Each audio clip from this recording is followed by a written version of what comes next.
1,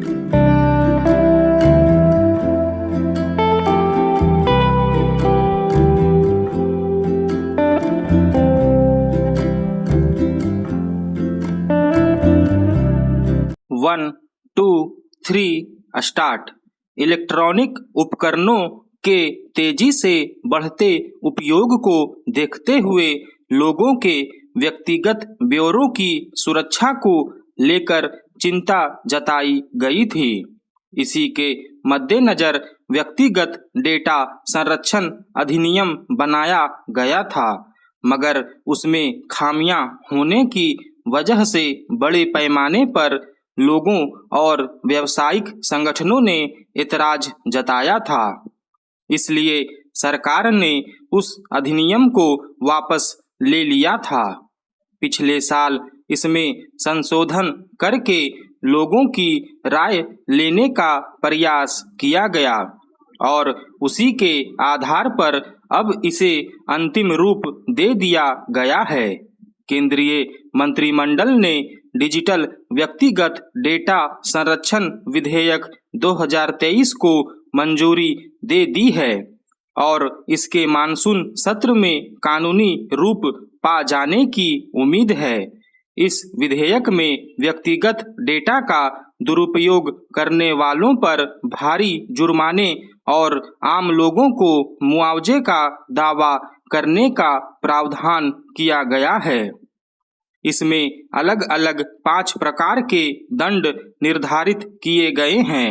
माना जा रहा है कि अब इस विधेयक पर एतराज की गुंजाइश नहीं रह गई है, मगर देखना है कि इस विधेयक को कितने पारदर्शी और व्यवहारिक ढंग से लागू किया जा पाता है, ताकि लोगों के व्यक्तिगत डेटा में सेंध लगाने वालों पर नकेल कसी जा सके। दरअसल डिजिटल उपकरणों के बढ़ते उपयोग के बीच बहुत सारी कंपनियां और डेटा चोरी करने वाले लोगों के व्यक्तिगत ब्यौरों की चोरी करते देखे गए हैं। इसके चलते बहुत सारे लोगों के साथ धोखाधड़ी भी होती है। बैंकों से पैसे निकाल लेने, ठगी करने की अनेक शिकायतें आती रहती है। बहुत सारी कंपनियां, संस्थान खुद लोगों से जो व्यक्तिगत विवरण मांगते हैं, उन्हें दूसरी व्यावसायिक कंपनियों को मामूली पैसे पर बेच देते हैं। ऐसे में लोगों की अपने व्यक्तिगत विवरणों की सुरक्षा को लेकर चिंता बनी हुई थी। इसी चिंता को दूर करने के लिए नया विधेयक लाया जा रहा है।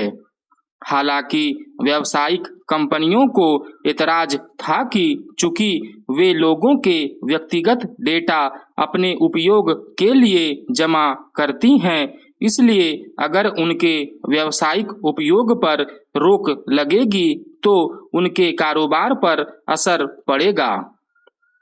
मगर सरकार ने उनके एतराज को नजरअंदाज कर दिया है। यहाँ तक कि सरकारी संस्थानों को भी इसके दायरे से बाहर नहीं रखा है। जाहिर है, इस विधेयक के कानूनी रूप में लागू हो जाने के बाद कंपनियों के मनमाने तरीके से लोगों के व्यक्तिगत डेटा के उपयोग पर अंकुश लगेगा। वे नाहक लोगों को फोन करके परेशान करने से भी बचेंगी। सबसे चिंता की बात लोगों के मोबाइल फोन, मेल, कंप्यूटर आदि से उनका व्यक्तिगत डेटा चोरी करके उनके बैंक जमा खाते या दूसरी तरह की जमाओं में सेंधमारी करने वालों पर नकेल कसना है।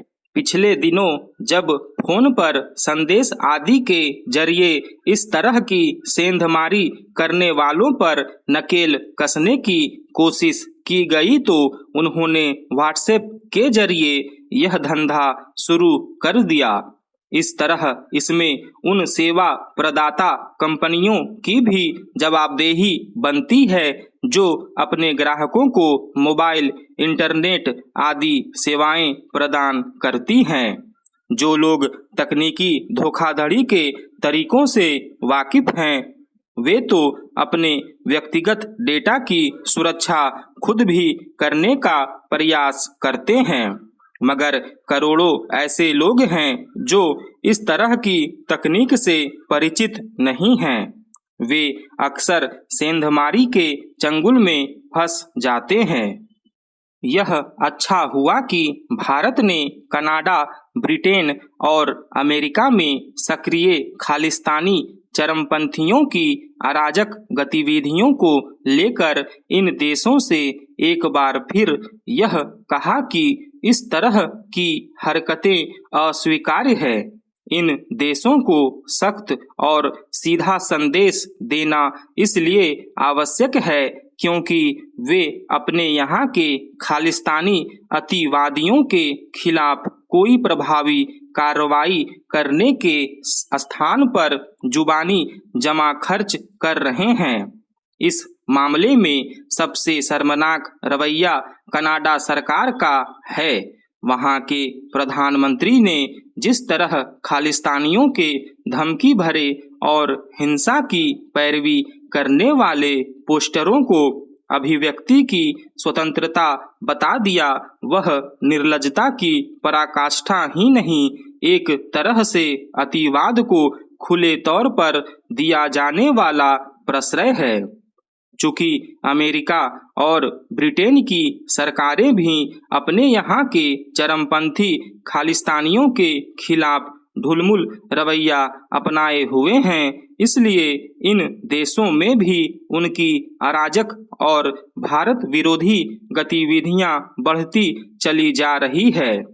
खालिस्तानी उग्रवादी भारतीय दूतावासों के साथ भारत के राजनयिकों की सुरक्षा के लिए भी खतरा बन रहे हैं, लेकिन कनाडा, ब्रिटेन और अमेरिका की सरकारें ऐसे व्यवहार कर रही हैं जैसे वे कुछ गलत ही नहीं कर रहे हैं। हालांकि खालिस्तानी अतिवादियों और जिहादियों की हरकतें एक जैसी हैं और यह भी किसी से छिपा नहीं कि एक समय भारत में खालिस्तानी आतंकियों ने किस तरह हजारों लोगों को मारा था, लेकिन पश्चिमी देश इस सब की अनदेखी करने में लगे हुए हैं। जब पश्चिमी देशों को खालिस्तानी अतिवादियों और जिहादियों में कोई फर्क नहीं करना चाहिए, तब वे खालिस्तानियों के प्रति नरम रवैया अपनाए हुए हैं। ऐसा आत्मघाती रवैया अपनाकर वे भारत के साथ साथ अपने लिए भी मुसीबत खड़ी कर रहे हैं।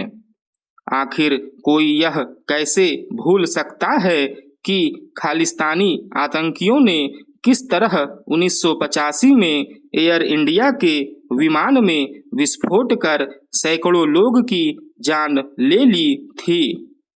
ऐसी भीषण आतंकी घटना को अंजाम देने और दुनिया को दहशत में डालने वाले खालिस्तानियों के प्रति पश्चिमी देशों की नरमी गंभीर चिंता का विषय है। खालिस्तानियों के प्रति इन देशों की नरमी का यह आलम है कि वे उन्हें खुशी खुशी शरण देते हैं और उनकी हर तरह की अतिवादी हरकतों की अनदेखी भी करते हैं। यह एक पहेली ही है कि अपने लिए खतरा बने जिहादियों को मारने के लिए दूसरे देशों पर हमले करने में भी संकोच न करने वाले पश्चिमी देश भारत के लिए गंभीर खतरा बन रहे खालिस्तानी अतिवादियों को पालने पोसने का काम कर रहे हैं। यह अतिवाद के खिलाफ प्रदर्शित किया जाने वाला भोंडे किस्म का दोहरा मानदंड है। भारत को इस दोहरे मानदंड को बार बार बेनकाब करना होगा।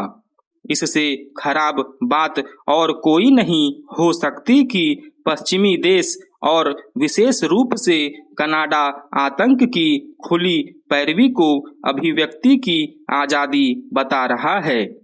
क्या वह अपने क्यूबेक प्रांत में अलगाववादियों की ऐसी हरकतें सहन करेगा? स्टॉप।